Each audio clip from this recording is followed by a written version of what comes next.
The credit card statement lay open on my kitchen table, a quiet betrayal etched in numbers. $17,000. My name is Martha Langston. I'm 62, a retired elementary school teacher, and a widow. My husband, Gerald, passed away 4 years ago from pancreatic cancer. Since then, I've lived alone in the house we bought together in our 30s, trying to hold on to a sense of normalcy in a world that no longer felt familiar. 3 years ago, I added my daughter, Haley, to my credit card, just for emergencies. I told myself, wanting her to feel safe as she built her life. Haley was always dramatic, always running a little behind, always turning small problems into crises. I thought I was helping. I thought I was being a good mother. Now, the statement was in front of me. Page after page of wedding charges, florists, catering deposits, a luxury venue I'd never even heard of. Enchanted Valley Floral, $3,200. Silvercrest Banquet Hall, $8,500. Maison Rouge Catering, $4,800. I hadn't been asked. I hadn't even been informed. Haley was getting married in 6 weeks, and apparently, I was paying for it. I ran my fingers over the numbers, each one stinging like a paper cut. At first, I wasn't angry, just stunned, the kind of shock you feel when you realize the call has been coming from inside the house. This wasn't identity theft. It was something worse. It was entitlement disguised as love. As the morning sun slanted through the blinds, warming the wood grain of the kitchen island Gerald had installed for our 20th anniversary, I realized something deeply painful. Love and my family had a price, and I'd been footing the bill for far too long. I barely had time to process the shock before the front door slammed. "Mom, I need to borrow your car tonight," came Travis's voice from the hallway. My son, 34, recently divorced, had moved back 6 months ago. Just for a little while, he'd promised. I should have known better. Travis had a way of turning temporary situations into permanent arrangements. Since moving in, he hadn't contributed a dime to the bills, let alone lifted a finger around the house. He didn't come into the kitchen, just shouted his needs like a roommate who assumed I was the building manager. "We're going to look at that apartment in Oakage," he added. "Tasha's meeting me there." Tasha, the yoga instructor girlfriend who spent more time in my living room than I did, meditated in the mornings, leaving incense and crystals scattered everywhere. I'd once mentioned the smoke gave me headaches. Travis said I was being negative, unwelcoming. "You need to open yourself up, Mom," he told me, as if I were the problem in my own home. "Travis," I said, keeping my voice calm, "can you come here, please?" He shuffled into the kitchen, already annoyed, phone in hand, wearing the jeans I'd bought him last Christmas. "What's up?" "I'm in a rush." I slid the credit card statement toward him. "Did you know about this?" His eyes barely glanced at it before he shrugged. "Yeah," he said. "Haley mentioned it." "Look, Mom, it's just money. You've got a house, a pension, you're fine." That was the exact moment I realized my children no longer saw me as a person. To them, I was a safety net with a credit limit. That night, I couldn't sleep.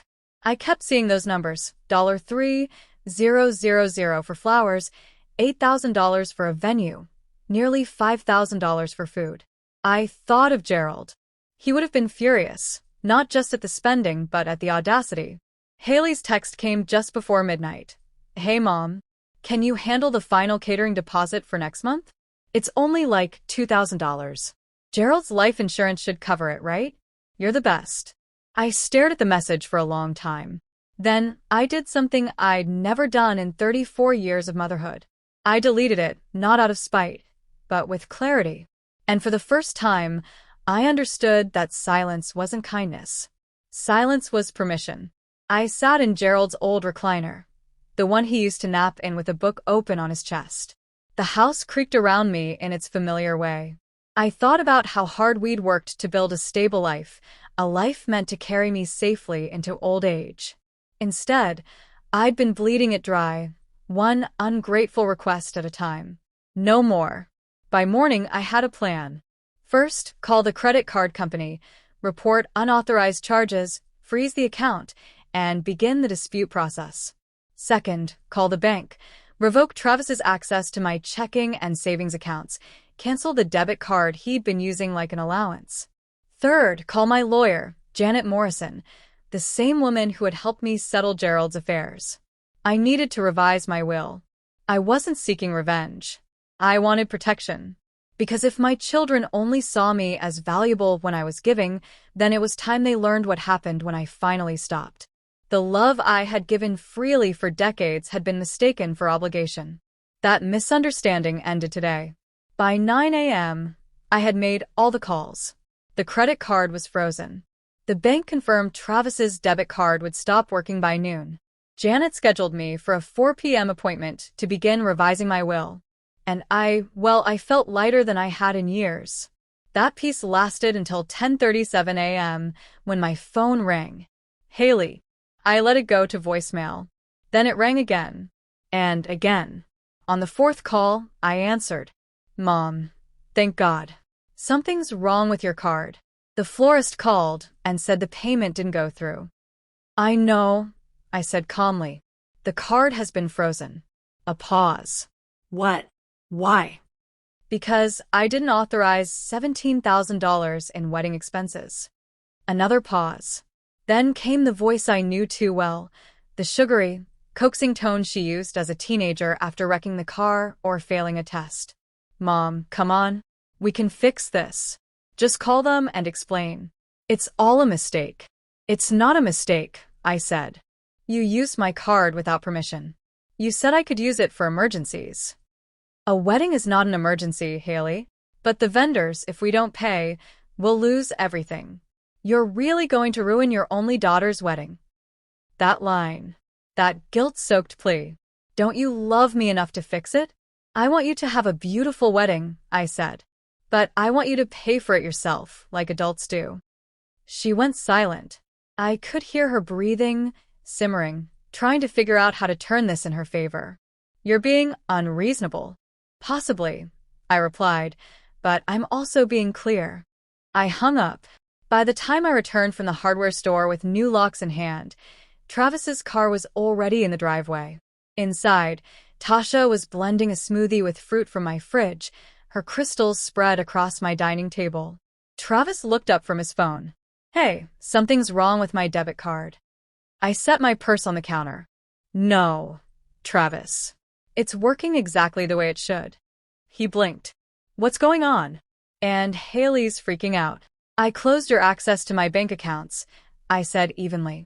And I'm aware of your sister's situation. Tasha laughed nervously. Martha, you scared us. We thought maybe you'd had a stroke or something. No, I said, walking toward the door with the new locks. I'm just waking up. The new locks were installed by mid-afternoon. The old keys dropped into a mason jar, tucked deep into a kitchen drawer. It felt symbolic, like sealing away an older version of myself. At 4 p.m., I sat in Janet Morrison's leather-scented office, laying everything out with calm precision. The unauthorized charges, the years of financial codependency, the emotional erosion. Janet listened without judgment, only occasionally jotting notes. This could constitute elder financial abuse, she said matter-of-factly. I don't want to press charges, I told her. I just want them to understand the rules have changed. Then we'll make that clear in your will, she replied. By dinner time, the house was quiet, but not the hollow, grief-filled quiet I'd known since Gerald passed. This was different. Intentional. Clean. As I opened a bottle of wine and reheated leftover soup, there was a knock at the back door. It was the woman from 2 houses down, the one with the roses and the perfect front garden. She held a casserole dish and offered a tentative smile. I'm Karen Delaney. I live in a white house with the red shutters. I hope I'm not intruding, but I heard some shouting earlier, and then a car sped off. I just wanted to make sure you were okay. For a moment, I considered brushing it off with a polite lie. Then I surprised myself. Actually, I said, I'm not okay, but I'm working on it. Karen lifted the dish. I made too much lasagna. Eating alone gets old. I smiled. Come in. I just opened a bottle. We ate together at the kitchen table, Gerald's table, talking about recipes and adult children who forget that mothers are people, too. I told her everything, and she listened the way real friends do, not with advice, but with presence. When she left, she squeezed my hand and said, "Next time, you're coming to my porch." For the first time in years, I believed there might actually be a next time worth looking forward to. The siege resumed the next morning. I opened the blinds to find Haley's car in my driveway. She was sitting on the porch steps, makeup smudged, hair undone, clutching a paper cup of coffee that had gone cold. I took my time getting dressed, made toast, let the kettle whistle. Finally, at 8:30, I opened the door. "Mom," she croaked. "I've been here since 5. "You look exhausted," I said, stepping onto the porch. "I haven't slept. I haven't eaten. The wedding's ruined, and I don't understand why you're doing this to me." "I'm not doing anything to you," I said softly. "I'm just no longer doing things for you." She blinked. "The venue canceled yesterday when the payment didn't go through." I said nothing. Haley sat beside me on the bench Gerald had built.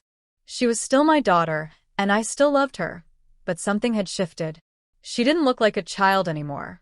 She looked like a woman facing the edge of her own consequences. "I know I messed up," she murmured. "I shouldn't have used your card. I was just overwhelmed." "Overwhelmed," I repeated. "So overwhelmed that you forgot to invite me to your engagement dinner?" "That wasn't me," she said quickly. "That was David's family. It was small, just immediate family. I'm your mother, Haley. Your immediate family." She looked away. "When did I become the person it was okay to leave out?" I asked. "When did you decide I was only good for paying bills, not for being present?" Tears welled in her eyes. "I didn't mean to hurt you. I just thought you wouldn't want to come." "That's not the truth. That's what you tell yourself, so you don't have to feel guilty." She covered her face with her hands. Fine. "I messed up. I was selfish. I used you, but I'm here now. I'm apologizing. Doesn't that mean something?" "Depends," I said. "Are you sorry for what you did, or just sorry that it didn't work?" She dropped her hands, mouth opening to respond, but no words came. "I love you," I continued. "But love doesn't mean never setting boundaries, and forgiveness doesn't mean pretending nothing happened." "So what? You're just cutting me off? You're going to let me crash and burn?" "No," I said gently. "I'm going to let you learn how to stand up." There was a long silence between us. "What if I can't?" she asked, voice trembling. "Then you'll get back up the way I did, the way every woman has to, sooner or later." She stood, shaky and unsure. "I don't know if I can forgive you for this." "That's okay," I said. "I didn't do it for your forgiveness. I did it for mine." She walked down the steps without saying goodbye, and I let her go. 3 days passed. No calls, no texts, no one knocking on my door asking for keys, money, or favors. The silence was so unfamiliar, it felt almost luxurious. Then, on a quiet Tuesday afternoon, David knocked. I opened the door to find him standing there, a man who looked like he hadn't slept much either. His shirt was wrinkled, his expression tight, but there was no hostility, only something that looked like responsibility. "Hi, Mrs. Langston," he said. "I hope this isn't a bad time." "Not at all," I said, gesturing him inside. We sat on the porch, the spring breeze moving gently through Gerald's rose bushes, which I'd finally begun tending again. David reached into his jacket and pulled out an envelope. "This is for you."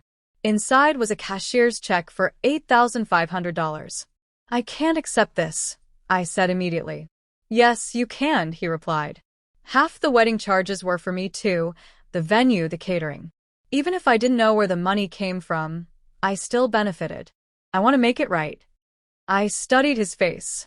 There was no performance in it, just sincerity, regret, and integrity. "Did Haley send you?" he asked, letting out a humorless laugh. "She doesn't even know I'm here. We haven't spoken since I called off the wedding." My eyebrows lifted. "You called it off?" "I did," he said. "After you froze the card, I started asking real questions about money, about your absence from the engagement dinner, about what she told me and what she didn't." He looked down at the check in my hand. "I love her.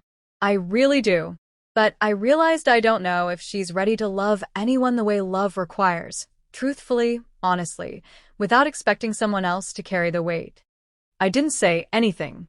I just nodded slowly. I'm sorry for what she did, he added quietly, and for not seeing it sooner. That was the first time in years someone had apologized to me, without a follow-up request. No strings, just dignity. For that, I was deeply grateful. That evening, just as the sun dipped below the rooftops, I saw Haley's car pull into the driveway again. She wasn't alone. A young woman climbed out of the passenger seat, probably her college roommate, Melissa, if I remembered correctly. They stood at the bottom of my porch steps, awkward and uncertain. "Mom," Haley called. "We need to talk." I opened the door, but didn't step outside. "Good evening, Haley," I said, then nodded to her friend. "Hello. This is Melissa," Haley said quickly, trying to move past introductions. "Look, I know you're upset, but things have gotten out of control. David's gone. The wedding's canceled. I'm staying on Melissa's couch. I need to come home." There it was, the old assumption that no matter how bad things got, I'd always be the backup plan, the safety net, the emotional airbag. "No," I said simply. Haley blinked. "What do you mean, no?" "I mean this isn't your home anymore. That door closed when you chose to leave me out of your life, but still expected me to fund it." Melissa shifted awkwardly. "Maybe I should wait in the car." "Maybe you should," I agreed. Haley's shoulders dropped the moment her friend left. "You're really doing this? You're going to let your daughter be homeless?" "You're not homeless. You have a job, a degree, options. What you don't have is unlimited access to me anymore." She stared at me like I'd slapped her. "What do you want from me? An apology?" "I want understanding," I said. "I want you to know the difference between saying, 'I'm sorry I used your card,' and understanding how deeply it hurt me that you thought you could." "I already said I was sorry. You listed what you did." "That's not the same as being sorry for why you did it." She looked down at the steps. "I don't understand what you want me to say." "That tells me everything I need to know." Her voice rose. "So that's it. You're cutting me off. You're going to die alone just to prove a point." I almost laughed. "That's the difference between us, Haley. You think consequences are punishment. I think they're necessary." She stepped back, face hardening. "You're not the person I thought you were." "No," I said. "I'm finally the person I used to be before I let everyone else rewrite me." Haley didn't say goodbye. She just turned and walked down the driveway. I didn't cry. I didn't collapse. I didn't chase her. I went back inside, poured a glass of water, and sat in Gerald's chair. For the first time in years, the silence didn't feel lonely. It felt earned. 3 weeks later, I was in the garden, hands deep in soil, when Karen's voice floated over the fence. "You've got new blooms coming in," she called. "You've been busy." "I guess I have," I said, brushing dirt from my palms. "Busy, that's one word for it." In 21 days, I'd revised my will, cleared out old accounts, and created a life that finally felt like it belonged to me. The credit card company had ruled in my favor, $17,000 reversed. No charges filed against Haley, but no access restored either. Travis had stopped texting after I ignored his last passive-aggressive meme. David's check had been deposited into a new account, one in my name only. Most importantly, the house was still. Not empty, not sorrowful, just peaceful. Karen and I had started having coffee every morning, some days on my porch, some on hers. We talked about books, birds, and why it took us both too long to stop being afraid of our own boundaries. That morning, she brought a flyer from the local library. "They're looking for literacy volunteers. I thought of you, so I signed up." It felt good to be wanted again, but this time for my mind, my time, not my money. That afternoon, I sat by Gerald's window, where sunlight spilled across the hardwood floor. I looked out at my roses and thought of him, what he would have said, what he would have done. I think he'd be proud, not just of the boundaries I finally set, but of the peace I finally allowed myself to have. My phone buzzed with a text from Karen. "New widow from the library, wants to join us for coffee tomorrow. I think you'll like her." I replied, "Can't wait." Then I set the phone down, picked up my book, and let the light wrap around me like a blessing. If this story moved you, share it. If it reminded you of your own strength, comment. And if you're building your own peace, like and subscribe. Huh. You matter, not for what you give, but for who you are. Don't forget that.